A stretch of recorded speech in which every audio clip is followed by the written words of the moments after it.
voted to proceed the legislation before us in order to preserve maximum flexibility for productive conversation to continue between the White House and our Democratic colleagues. We are willing to continue discussions on those proposals with the leader, the president, the Speaker of the House, and the leader of the House. So you're saying there's a chance. The partial government shutdown, which is less than 6 hours away, 5 hours, 20 minutes away, would possibly be avoided if they continue negotiating and they come with some solution that would then have to pass the Senate and then bounce back to the House, get past there, and head to the president's desk. Why do we call it a partial government shutdown? It's because a lot of the spending bills have already been passed. If you look at this pie chart, 75% have already been funded.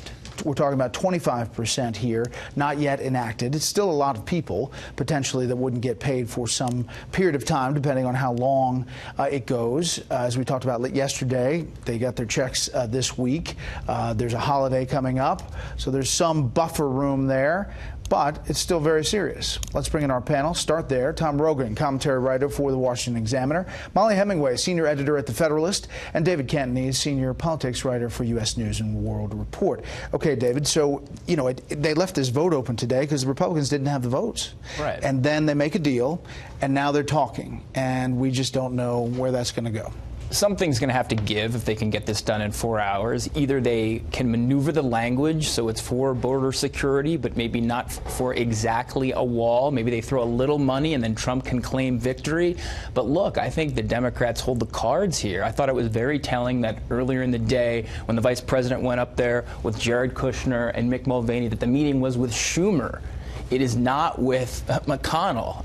It's about getting Democrats on board. Now, I saw in the last procedural vote, Doug Jones, the senator from Alabama, voted to move forward. So maybe there's some opportunity to get Democratic votes, but tough to get to 60. Joe Manchin voted against it from West Virginia. Molly, this is what Chuck Schumer kept on referring to today numerous times, talking to reporters. This is the Oval Office meeting back on December 11th. You know what I'll say? Yes. If we don't get what we want, one way or the other, whether it's through you, through a military, through anything you want to call, I will shut down the government. Okay, absolutely. fair enough. And I am proud, and I'll tell you what, I am proud to shut down the government for border security, Chuck, because the people of this country don't want criminals and people that have lots of problems and drugs pouring into our country. So I will take the mantle. I will be the one to shut it down. I'm not going to blame you for it. The last time you shut it down, it didn't work. I will take the mantle of shutting down. And I'm going to shut it down for border security. But we believe you. So fast forward 10 days, and this is the Trump today. The Democrats, the president today, the Democrats now own the shutdown, saying the bill had passed the House and was now in the Senate. And what I think is really interesting is we have not solved a lot of our immigration problems because the incentive structure hasn't been there. Both Democrats and Republicans have benefited by being able to use the issue without actually solving it. What makes this very interesting is Donald Trump has no incentive to do anything other than wait for a bill that provides money for the border fence. I mean, he can wait as long as he wants, partly because it's we've got a government that's 75% funded, but also because if he does not provide this, it is a very serious problem for him and his electoral future. And he has no incentive to accept anything other than meaningful border wall funding. And so I think when he looks at the shutdown, he views it as something where he gets to take credit for caring enough about border security to go to this point. But Democrats actually, they might just be playing into his hands by going into it if they're not willing to play. And they've already voted for border security. They've already voted for border fences. There should not be anything that well. And that's symbolic, and that's where the opposition is. That's where I think the horse trading has to occur. Border security that's not a wall. I mean, the president even changed the language on this. He's talking about slaps and not a wall. And he tweeted out this picture of what the potential new wall would look like, steel slap barrier. Tom.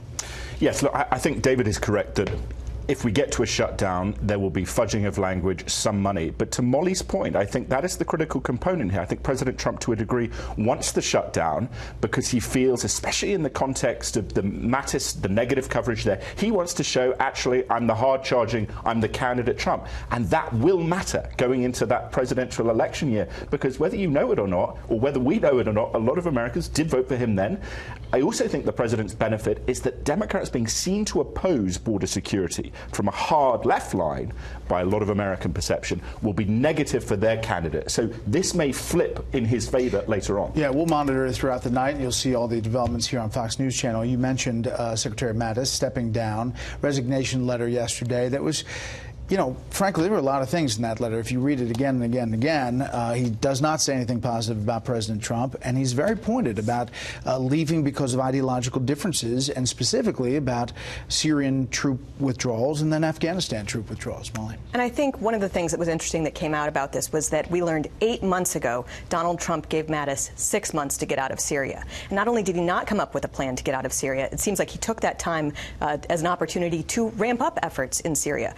It is fine that General Mattis has different foreign policy views than President Trump, but the American people elected President Trump to be the commander-in-chief, and he has every right to have very good defense secretary and other people who actually understand that they need to provide him with good options. And so if he never had any intention of upholding these policies, he probably shouldn't have taken the job, or he should have resigned at the point when he realized that there was a conflict.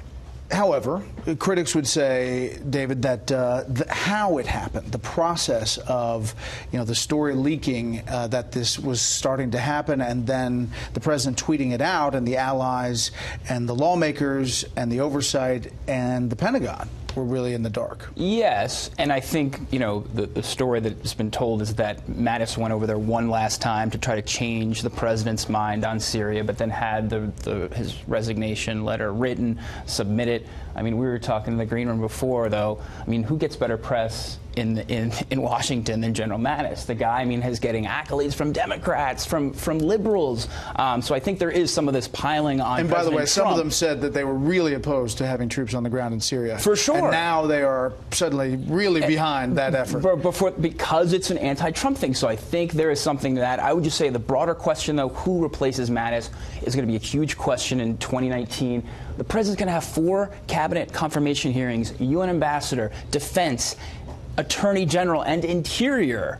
All coming in 2019. And he'll probably also have Mueller to deal with in the beginning of 2019 as well. I do think, interestingly, though, from the sort of looking at the president's foreign policy, he has obviously the right to have the defense secretary he wants. You know, whatever we think about the Syria decision, I don't necessarily buy into this argument, though, that Mattis's departure means the real America first. Because if you actually look at the cabinet balance, Bolton, Pompeo, very tough on Iran. The idea of Tom Cotton being talked about as the next Secretary of State, very tough on Iran. Mattis, even though the Obama administration pushed him out for being too hawkish on Iran, was seen as the interlocutor, sort of. So we'll see. We will.